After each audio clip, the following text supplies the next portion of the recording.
बिस्मिल्लाहिर्रहमानिर्रहीम। अस्सलामु अलैकुम। ब्रेकिंग न्यूज़ शेयर की जा रही है कि रियाद की एक बहुत बड़ी बिल्डिंग में वसी पैमाने पर आग लग गई है।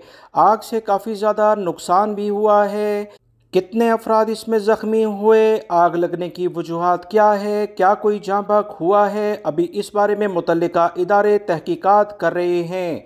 सऊदी दफ़ा मदनी की जानिब से ताज़ा तरीन एलामे के मुताबिक सऊदी अरब के अहम तरीन हॉस्पिटल में वसी पैमाने पर आग लग गई है, जिसको बुझाने के लिए इस इलाके की तमाम तर टीमें इस बिल्डिंग में पहुंच गई हैं और आग बुझाने के लिए जो भी कार्रवाई हो सकती है वो शुरू कर दी गई है।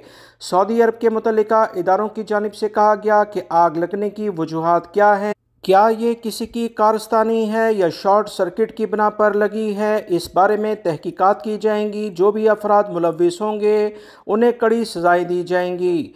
तमाम अफराद एहतियात बरतें, गर्मी का मौसम है, एयर कंडीशन को मुसलसल चलाते हुए कमरे से बाहर ना जाएं, क्योंकि इस तरह के वाक़यात अक्सर शॉर्ट सर्किट की बुनियाद पर या एयर कंडीशंस के मुसलसल इस्तेमाल से वो गर्म हो जाते हैं। इंतहाई गर्मी की बुनियाद पर उसमें अक्सर आग लग जाती है, जिस पर एहतियाती तदाबीर लाजमन इख्तियार करनी चाहिए।